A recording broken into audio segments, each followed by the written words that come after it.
Happy Sunday, everyone, and welcome to the Quick Count brought to you by your boys from the 10 Count Podcast, which is a buzzer podcast and an affiliation with the Turnbuckle Discord community. Dude, a lot to talk about. I mean, the first one on the list is a pretty big shocker. Sheamus leaving WWE, and that's kind of heartbreaking, man. Sheamus first debuted on the main roster when I was a freshman in college, which holy crap, that's 13 freaking years ago.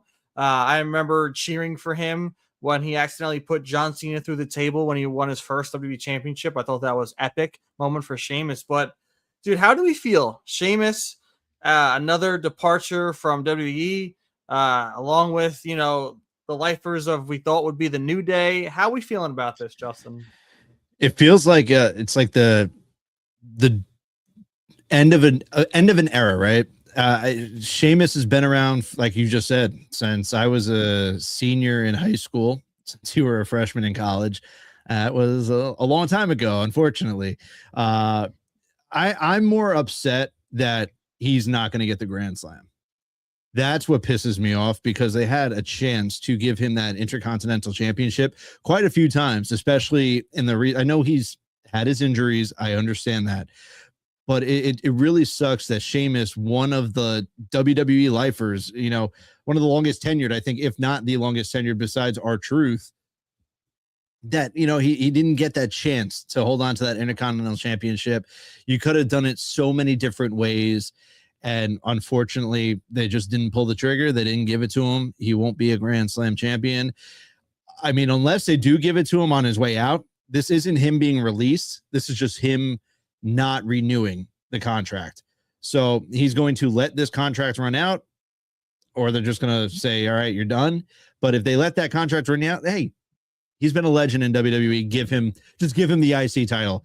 Give him maybe a Sami Zayn run, if that's what we're going to talk about. So it sucks. It does. Yeah, it does suck. And it's weird to me that TKO and WWE are letting superstars go that have like a big YouTube following because of WWE. The collaboration they do with WWE superstars. We have, Xavier Woods, Up, Down, Down was gigantic. You brought gamers into this space of professional wrestling, and they brought eyes to the product. And even seeing back in the day, the New Day versus the Young Bucks and Kenny, there was feuds at Comic-Cons between the two groups, WWE and AEW, knocking down the Forbidden Door before it was really a thing between those two. And now we have, Sheamus had his Celtic Warriors workouts YouTube channel, and he did workouts with every WWE superstar. And to me, that's valuable. You can have people watch Sheamus and watch their favorite WWE superstars come on and do their favorite workouts. And it was kind of like, breaking the fourth wall a little bit. And it was fun. You got to see them outside of the wrestling ring. You got to see them in their element of working out. And I don't get why they're not kind of capitalizing on keeping these people around. So, I mean, Sheamus has been a star the last 13 years. It's been a shame that recently he hasn't been in the forefront. I mean, I kind of think we're seeing again with Rusev, right? They brought back Rusev full force with this, I thought they were going to bring back the Redeemer gimmick. And now he's, for the lack of better words, he's kind of Ethan Page's kind of lackey. He's just kind of stringing him along, which is, to me, is insane. Is absolutely insane, especially from what we saw between Rusev and Sheamus when Rusev first came back. So, I mean, I wish Sheamus the best post WWE, but I feel like they got to work a little better on keeping some of these guys, especially when they're bringing YouTube people in to watch the product. I mean, you talk about his Celtic Warrior workout YouTube. You can ask Fog Jones of Turnbuckle. That's one of his favorite things, was the Celtic Warrior workout, where you can see these superstars just be themselves, showing you the workouts that they do daily to get into the amazing shape that they're in. And now WWE is not going to have that outlet for these superstars. And it just sucks. But I mean, man, isn't AEW just the most obvious spot for Sheamus to just go on a year or two run with Claudio, just reunite the Bar? Like, that would be insane. Imagine the Bar versus the Young Bucks. I mean, the list just goes on and on. I think he's just a shoe-in for AEW. And then obviously AEW has Dynamite coming up in Detroit. who's from Detroit, Motor City Machine Guns. I'm sure they're a shoe in to head to AEW as well. So AEW has some people coming in that I'm just assuming are going in. Nothing confirmed, but those would be great pickups for AEW. I mean, you talk about Sheamus going to AEW. I mean, where's Cesaro right now? He's part of the Death Riders, who would be a great addition to the Death Riders with the violence that ensues with Sheamus. I mean, come on, it writes itself. I mean, that would be so much fun to watch, especially maybe taking over the tag division. It's an easy segue into the tag division for the Death Riders, having Sheamus and Cesaro back together. And we can't forget, thank you for pulling it up, Justin, Matt in the chat with the let's go, and he says later Sheamus with the sad face. It is sad, but even if he goes to AEW, he could continue his Celtic Warrior workouts with AEW superstars. I mean, I feel like that has to weigh some aspect on his decision. He should want to continue that YouTube channel. It's fantastic, and why not bring that over to AEW superstars, because people know them. They're very well known. Watching Jon Moxley, watching Cesaro come back on board. I mean, the list goes on. Brian Cage would be fun to watch in that setting. So, I mean, I think Sheamus is going to do great. And then we got PGH Chris TV with the shout out to the 10 Count Quick Count podcast. I was tuning into Chris and Haas's show after Dynamite last Wednesday, chatting with them. So tune into their live stream, especially after AEW, because we're going to talk about it in a little bit, but it was definitely a fun show to watch, in my opinion. Yeah, they're crushing it. They are. And Matt in the chat with think it's time for me to finally jump on the AEW wagon. Been WWE since Edge and Christian versus Hardy's. Dude, I know. And I feel like WWE's not in that dark place yet. I was in that dark place with WWE when right before Vince left for the first time, when before that case came out, because WWE was in an awful place, and I just fully focused on AEW. I didn't care about WWE, and then when Triple H and Steph took over, that's when I came back, and I've been back kind of since. But it's not that dark yet. I as long as WWE does the right thing, especially with like SummerSlams and stuff like that, and they don't go into WrestleMania with 1,000 freaking ads again. There's things they can do to kind of make things better and maybe diminish Bloodline 2.0. But I don't know if we want to keep going with Sheamus, but we do have next SmackDown results. I know this is a quick count, so I don't want to dwell too much on Sheamus, even though I would like to, but it happens. Yeah, let's go on to SmackDown. I want to know if anyone listening, I brought up an idea to tie for the quick count.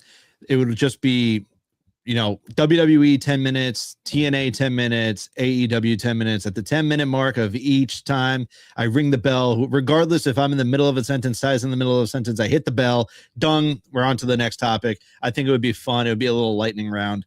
But just put some thoughts, feelers out in the chat. Yeah. So SmackDown was taped after Raw this past Monday, which feels like forever ago. I've known what happened with SmackDown since Monday night, Tuesday morning, and we can finally chat about it. We don't like to give spoilers to people who might want to watch live and don't read the dirt sheets. We did well. We do well with it. We do well. But a lot to unpack. And the main thing I kind of want to talk about here is why am I blanking on it? Adam Pearce is now the interim general manager of SmackDown. And his first point of interim GM was to make Sami Zayn defend the WWE Undisputed Championship tomorrow night on Raw against the winner of the number one contender match between Cody Rhodes and Jey Uso, which was Cody Rhodes. I hate this. I think this is a cop-out. I think they are going to butcher something very unique here. And the one thing that kind of piques my interest is there was a video between Becky Lynch, Kevin Owens, and Sami Zayn where they surprised Sami with Kevin.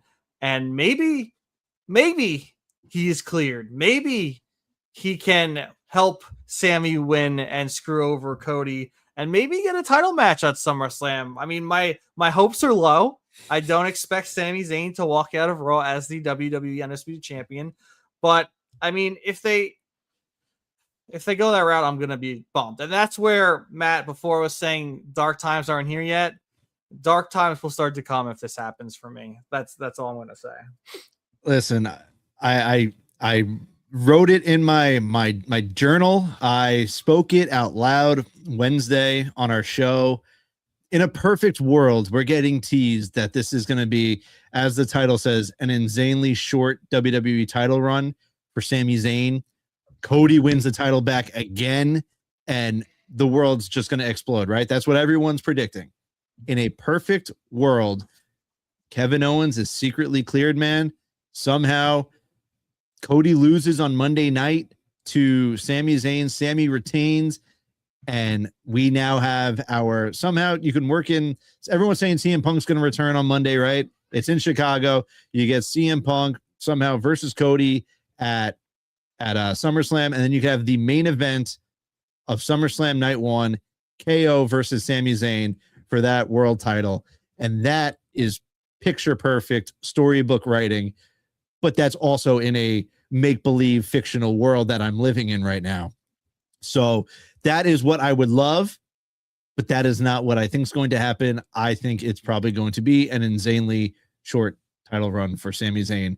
Our boy Chris in the chat from the Wrestling Junkies, part of the Turnbuckle universe, saying KO, KO, KO. Imagine the pop. I mean, it writes itself, dude. If KO is cleared, they need to pull the trigger on this. Have both KO and Randy come out. I don't even give a shit. Have Randy punt Cody in the head so hard he wakes up at SummerSlam fighting Randy Orton again. I mean, I think to me, that's the perfect match for SummerSlam. Kevin Owens, Sami Zayn, undisputed WWE Championship.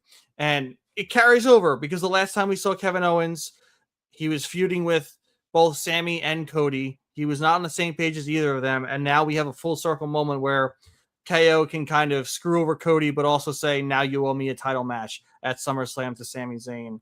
Stussy 6 with the how's it going? It is going good, Stussy. Hope your Sunday has been enjoyable.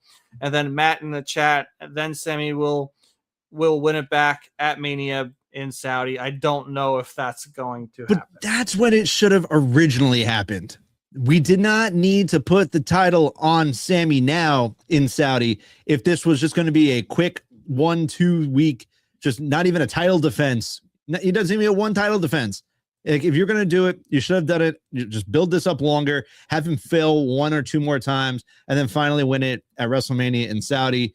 But that's not what they did. They pulled the trigger now. And I don't know if it's the way Sami's putting the title out there on X, you know, like pushing his son on the swing and then all of a sudden pushing the title. Dude, he's crushing it and everyone's loving it. But that makes me feel like it's over. But maybe that's what he wants us to think, right?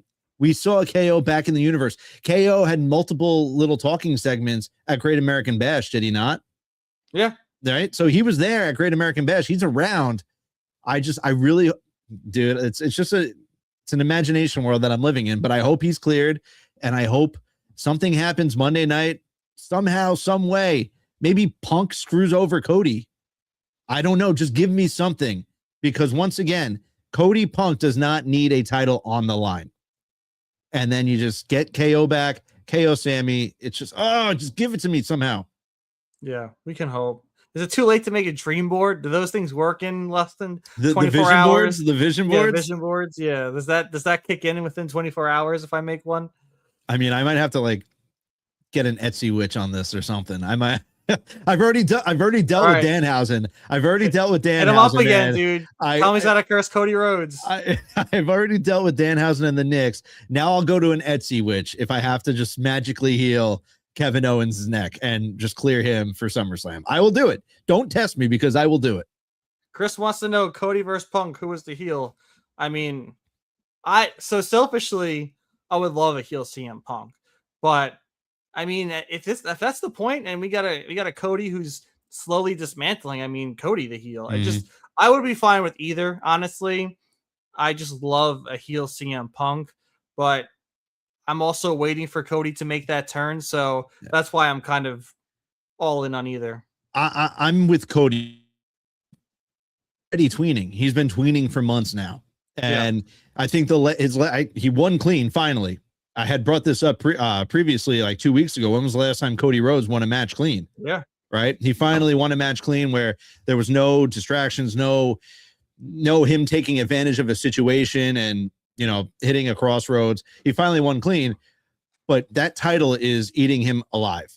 That title is making Cody Rhodes sick. That title is everything that Cody Rhodes thinks about now. It is. And I want Homelander Cody. I think if Punk just somehow interrupts, Cody will absolutely lose his marbles. Yeah. So I'm hoping they find some way to, in that situation, it would be Cody finally heel. Yeah. I want to get into real quick because Damian Priest showed up on AAA, which was awesome to see.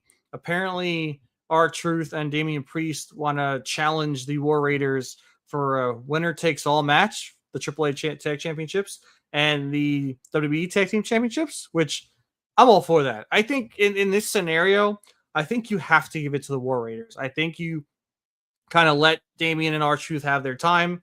Great. But also you can transition Damian Priest into AAA as a singles competitor. And it kind of felt that way. I don't know if you listened to his promo, Justin, but he kind of seemed like he wants to take over and destroy in AAA, which I think he needs because he's not being used properly on SmackDown right now. And it doesn't even look like he's in any realm for championships. So I think kind of that move to AAA for him would be amazing.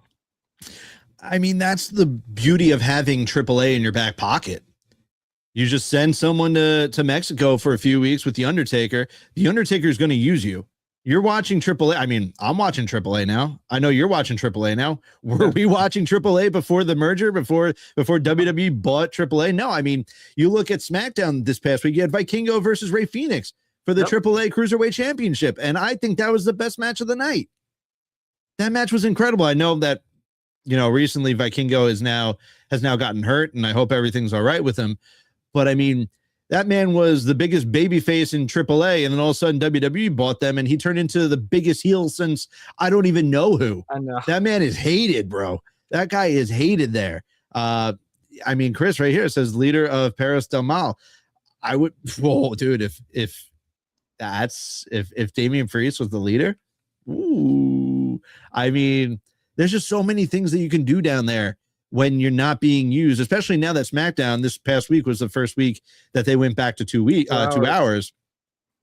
I know people hate 3 hours. People like 3 hours. It gets some wrestlers more viewing time and whatever, screen time. But I mean, if you're cutting back, you got to send them somewhere, right? And they're going to want to work. That's it.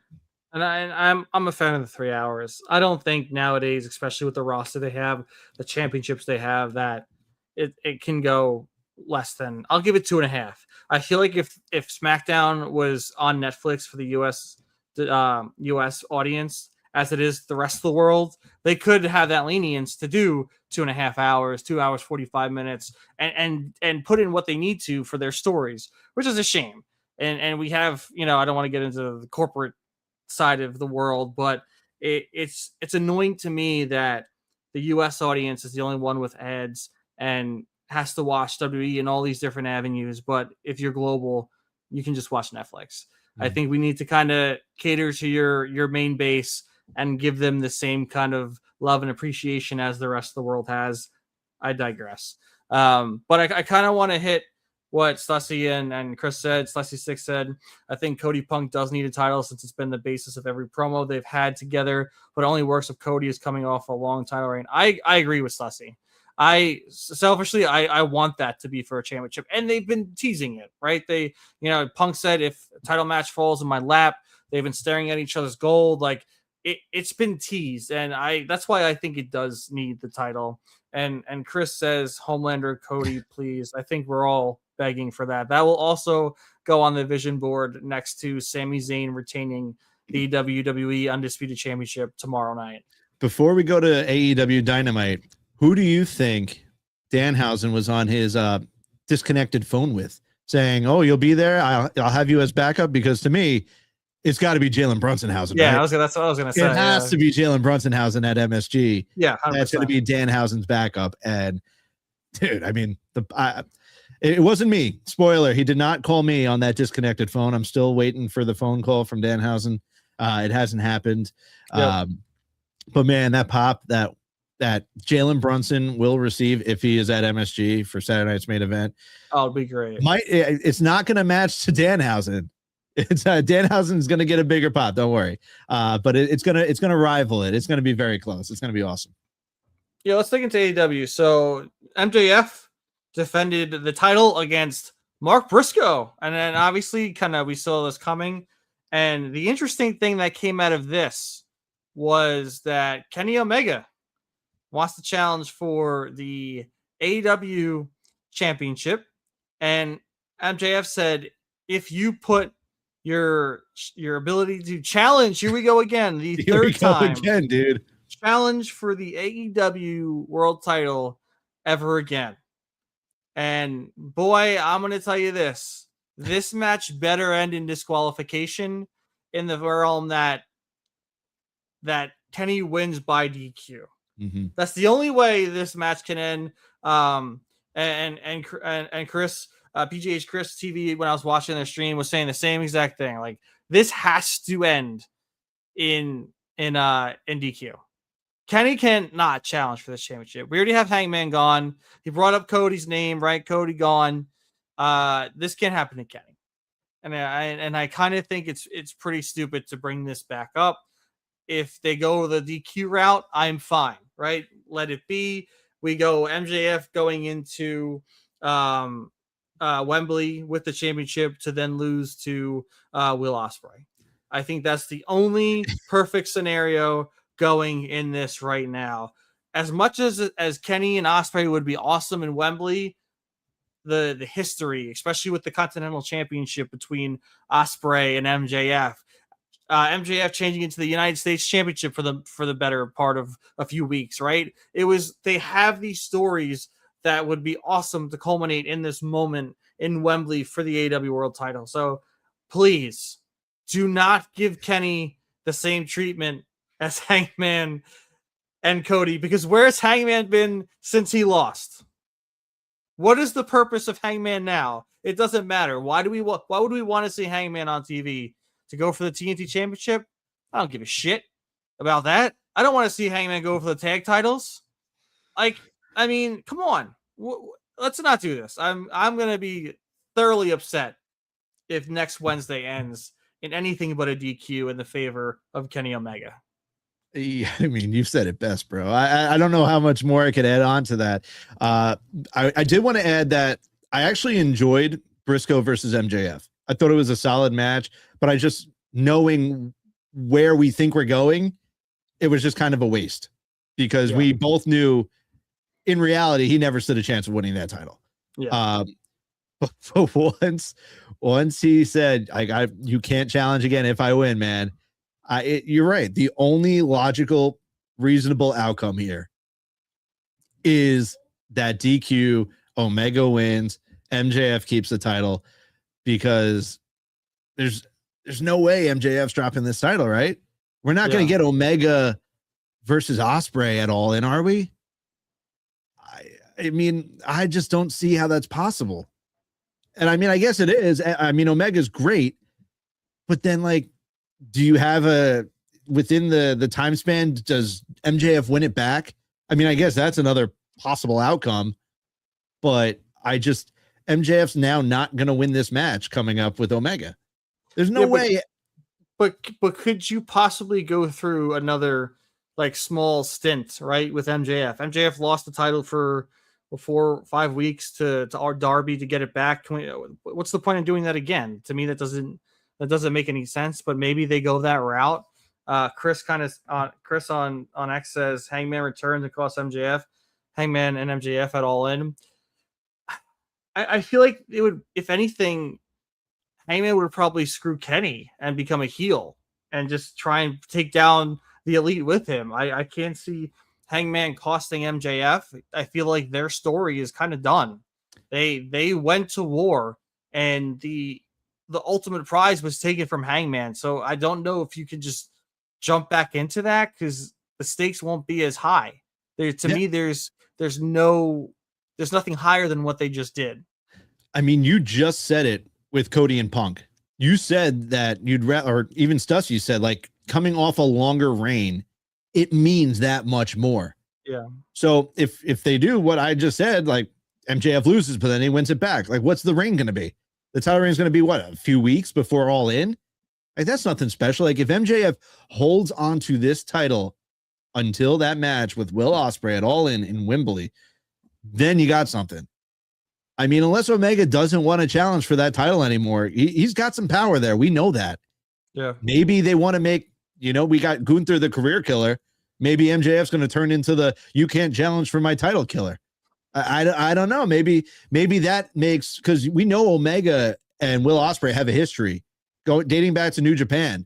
Maybe those two now this makes it even this means even more now for Will Ospreay, now that MJF has taken this away from Hangman. He's taken this away from Omega. And now in Will Ospreay's mind, when Will Ospreay beats MJF, now he can't have these matches with Omega, with Hangman, because now obviously they can't challenge for Will Ospreay's title. So I don't know, but I'm with you. End of story. I think it's got to end in a DQ. Aurelio PR 787 on the YouTube, my dude. Thanks for coming back on with tuning in with us. Hi guys, hope you're both doing great. We are.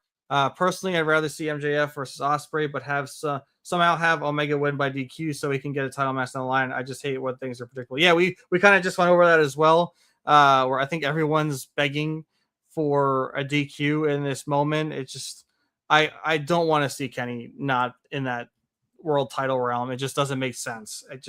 It would really upset me if that happened. Mm-hmm. And then we also had Jay White return at Forbidden Door. The Bang Bang Gang is in full force again. And, dude, I love the story they're telling. On Collision, the dogs got the better of the Bang Bang Gang. And it's already so personal, and it didn't need much, right? Because we have the story from New Japan, how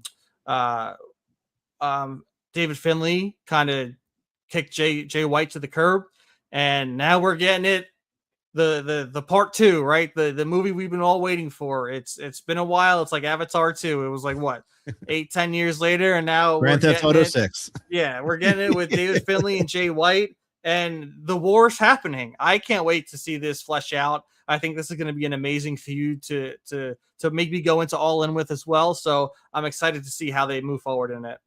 Yeah, no, it's. I feel like a lot of people with AEW, a lot of the fans know the history of New Japan.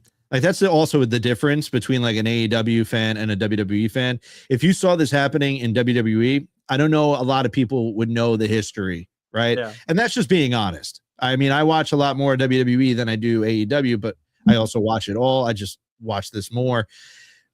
Everyone in AEW, the fans know the history of the dogs and the Bang Bang Gang and Jay White and David Finlay. So I mean, I'm looking forward to it, man. Yeah. AEW, I'll be honest, man, it's been really good in my opinion. I've really enjoyed their pay-per-views. Freaking Dynamite and Collision are really coming together story-wise for the most part. I think there's still feuds and things that need a little help, but I mean, I love Cope and Christian. I can't wait to see where their next steps lie. I know that Christian's already kind of alluding, like, I don't like Jay White. The last time we met, it wasn't good, even though Cope's like, we're good. And it's like, I love that. Again, I know I speak about it when we talk about AEW, but I love the yin yang we got going on with Christian and Cope, because they're not on the same page, right? The last time we saw them on the same page as tag teams was back in WWE in the 90s. And now we're getting this version of the tag team champions that they might be champions, but they're definitely not on the same page. They can work together well in the ring, but when it comes to the politics of backstage and who they're friends with and who they're not, it is a completely different world for the two of them. And I think it's great TV, and I love it so much. Yeah, no, 1000%. Should we hit comments before we get to the Monday Night Raw preview? Yeah. What do we got there? We have, go ahead. We got Chris. Are we finally going to get Jay White, right? Oh, yeah. I mean, I feel like this is the moment right here. I think it kind of speaks for itself. And Aurelio PR, after Double or Nothing, their weekly shows have gotten way better. When it comes to Cope, I think he's holding back Christian. Yeah, I mean, my only thought about that is they're both they should be coming to the end of their careers. They've been at this game for a very long time. We've seen Cope with his injuries and Christian also with his injuries. I think Christian, as much as I would love to see him as AEW World Champion, I think the closest we were going to get was when he took Luchasaurus's chance and messed it up. And I was really bummed out about that. But I think that would have been the closest we've seen him as AEW World Champion. So I think they're kind of doing a fan service right now. And I think the best thing for Christian and Cope after this is kind of help elevate the future. And I think that's what they're going to do. Yeah, for some reason, I feel like once they end up losing these tag titles, it's the roller coaster is going to start slowing down and it's going to come to an end. I don't think that they're going to end up going back to WWE to finish out there. I think they'll just be done. And then in a few years, we'll see, obviously, Hall of Fame induction in WWE. Yeah. But, you know, that's just how I feel. It's going to be a great run here. And then once it ends, I think, the train's going to pull into the station. Yeah. And unlike maybe they pull the Hardys and they win the TNA World titles back again, which we did not see coming in our predictions. We kind of thought like, oh, you know, their historic title reign. That's a great way to kind of end as tag champions. And nope, they're tag champions again. So who knows? Maybe they still got some left in the bucket. Who knows? Yeah, no, let's hit up a Monday Night Raw preview. We will on Turnbuckle Gold tomorrow. We will have a full rundown, the early rundown for the show tomorrow, probably like an hour or 2 hours before the show begins. So if you're not already subscribed to Turnbuckle Gold, make sure you go subscribe there. I have the menu in the back, but I'm not, for the price of a small salad, a little salad at WWE, WWF Times Square. You can subscribe to Turnbuckle Gold. But as of now, Adam Pearce was on X on his little video that he always does. We have the Women's Intercontinental Championship match. We're going to have Sol Ruca versus Raquel Rodriguez. World Tag Title match between the Street Profits and the Vision. WWE Championship match, Sami Zayn versus Cody Rhodes. And Oba Femi is going to be strolling up to Monday Night Raw. So that is the preview currently. We will have the full rundown for you tomorrow on Turnbuckle Gold. Ty, with what I just said, what are you looking forward to and what are you not looking forward to? Unfortunately, I'm not looking forward to the WWE Undisputed Championship match. I hope they prove me wrong. Slessy6 said the 1 hour and 10 minutes of Roman's entrance and him standing in the ring. I am not looking forward to that if he is on Raw this week. I don't know, man. There's 3 title matches and they all kind of scare me a little bit. I don't know. I hope the Street Profits retain. I think that's a great move moving forward. And we spoke about it on Wednesday about the tag division and my rant that always kind of goes forward with that. I feel like Let's Go Theory. I feel like Theory is going to get maybe booted out by a Braun Breaker if they lose. Paul Heyman kind of dejected him last week on Monday. But even like Raquel Rodriguez and Soruka, do we finally get kind of the dismantling of the Judgment Day? Like, I don't know. I feel like it's going to be very predictable. And when we spoke last week, when I said WWE, when they're predictable, it's kind of sucks a bit. And I hope they keep to the unpredictability. I hope they embrace it. And I hope we see a Sami Zayn retain. I hope that we see a Judgment Day start to fall apart. I hope the Street Profits retain. And I'm curious to see what Oba Femi does. I don't know what I'm actually looking forward to other than like hoping that they do the right thing for the storylines. And Stussy here says same amount of title matches as Night of Champions, which is true. Ty, are we going to see Brock Lesnar? Is Brock Lesnar going to show up? What do you think? Because I know last week you said you think we're going to see a lot more of Brock, more than I'm expecting to see of Brock leading up to SummerSlam. So you think Brock will be there? Yeah, I think Brock is going to be an absolute menace leading to SummerSlam. I think Oba Femi is going to, again, talk shit, and then Brock Lesnar is going to give him the get hit on Monday. I really do, dude. I think Brock is going to be kind of a shadow to Oba Femi. and we're not going to expect it. I think there's going to be weeks again. We've seen Obafemi look over his shoulder during his entrances. I think we're going to see that again. I think when he makes his entrance, he's going to look around to make sure that Brock Lesnar isn't there. And I think Brock Lesnar is going to show up when we least expect it. So that's what I'm expecting. But hey, I could be wrong. Yeah. So for me, obviously, an insanely short title run might be on the horizon for Sami Zayn. Unfortunately, I'm not looking forward to that. I really hope that they don't pull the trigger on that, man, because everyone's just going to turn on Cody, right? Yeah. No one's going to want to see Cody Rhodes win the title right back. So if you're going to do that, do it full force for where Cody wins and now he's heel. Yeah. Make him go crazy with that title. I deserved it. You didn't deserve it. I'm better than you. Go Cody Homelander if he wins tomorrow night on Raw. That's the only option. The only option. And I'll be happy. I'll be fine with it. If Cody wins tomorrow night, you have to turn him heel. That's it. That's it. As for the Street Profits and the Vision, I think you're right. I think you hit it on the head. Paul Heyman dejected Austin Theory last Monday. Maybe that will play into what happens in this title match. And then, like you said, Obafemi, Brock Lesnar, we'll see what happens. But that is the Monday Night Raw preview. So we are going to wrap it up because it is the quick count tonight. So let's ring that bell. Because I didn't hear it, so hopefully it rang. It did. Oh, it did. I didn't hear it. Because this quick count is over. Thank you all for joining us tonight. Once again, top right-hand corner is now, it's not our merch shop on ProWrestlingTees.com. It is the Turnbuckle Pro Wrestling Tees official ours. shop. It's ours. So hopefully, I know I just submitted the Wrestling Junkies merch. They have a lot of merch. So we got to get on their level. So shout out to Chris. Just shout out to those guys. And I'm hoping that they get approved. It takes a lot to get them approved on PWTs. It takes a lot of effort there. So let's hope that it all goes well. That will turn into the official Turnbuckle merch shop for Turnbuckle and all of our podcasts. We have welcomed in Hitting the Turnbuckle. Very fitting for Turnbuckle. So now we have Hitting the Turnbuckle, the Wrestling Junkies, and ourselves, the 10 Count Podcast. We are continuing to grow. We have great ideas coming up. So stay with us.